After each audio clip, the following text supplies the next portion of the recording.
So hey guys, it's Ziant again, and I wanted to continue my discussion of DLC, but first I want to apologize for the exact same map on the exact same game mode as far as gameplay is concerned. This just seems to be a map where I do really well, and even though I've played it a whole bunch of times at this point, I still have no idea what it's called. Regardless, last time I talked sort of about my worries and concerns and thoughts about the differences in mentality behind the players of different games and the DLC that comes out for those games, namely Battlefield, Call of Duty, and in this case, Medal of Honor Warfighter. And it got me thinking, because a lot of things get me thinking, about DLC pricing and how companies tend to want to milk their games as much as possible because at this point in the industry, making a AAA game, even one as namely rushed as Warfighter is, costs an awful lot of money, and they put a lot of at least advertising dollars, and I'm imagining development dollars as well. So they have to recoup that somehow, and even a $60 price point doesn't do that. So you have to bring in things like DLC, premium services, and other ways of monetizing your product so that you can at least try to make a profit. And a big one, if possible. Now there are games that make bigger profits than others, Call of Duty being one of them, simply because of name recognition, but there are other games like Medal of Honor Warfighter, which is trying to live up to a reputation that not many players of today's shooter community know. That is the Medal of Honor on the PlayStation 1 and its incarnations where it's all World War II. It sort of set the stage for the modern warfare shooters. Because for those of you who aren't aware, at least I think this is the case, Call of Duty's mechanics, while they're based on the Quake 3 engine, a lot of the ideas came from the original Medal of Honor games.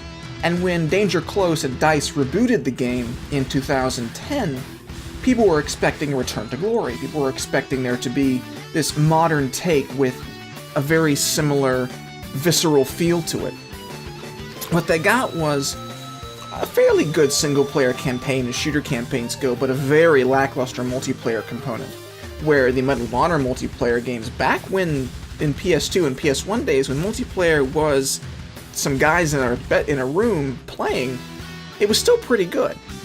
But when DICE used Medal of Honor 2010's multiplayer to essentially test Battlefield 3 and its mechanics, recoil, attachment combinations, people were understandably upset that DICE would take this storied franchise and use it essentially as a guinea pig for one of their own franchises, which, as a lot of you know, many people didn't like Battlefield 3.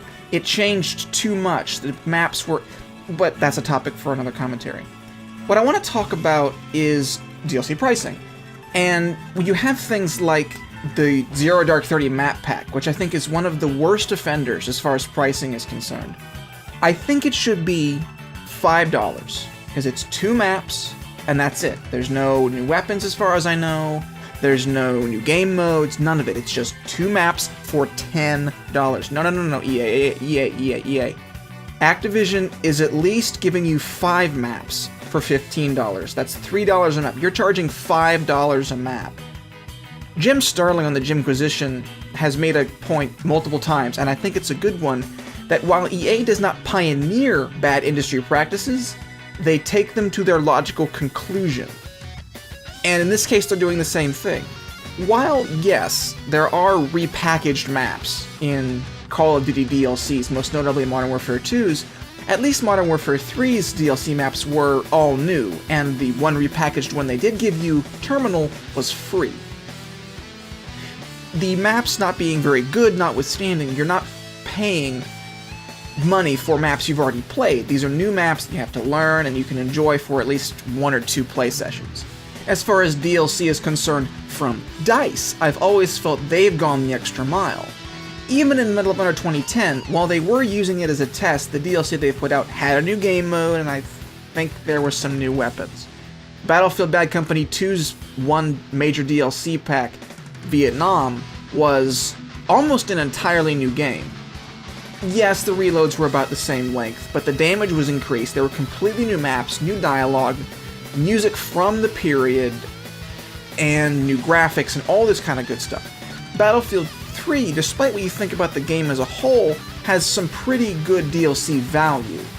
With Close Quarters, you're getting 4 new maps, 2 new game modes, new weapons, camos.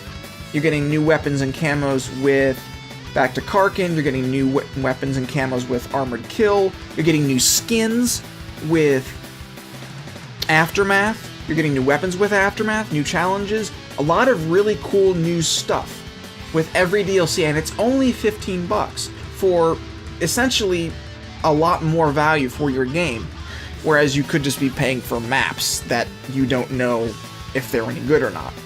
And so as far as I know, EA and Medal of Honor Warfighter are taking the Call of Duty route, where we have no idea if these maps are any good. We're going to be paying $10 for them if we didn't pre-order the game, and we're not getting anything in return. So we'll just have to wait and see.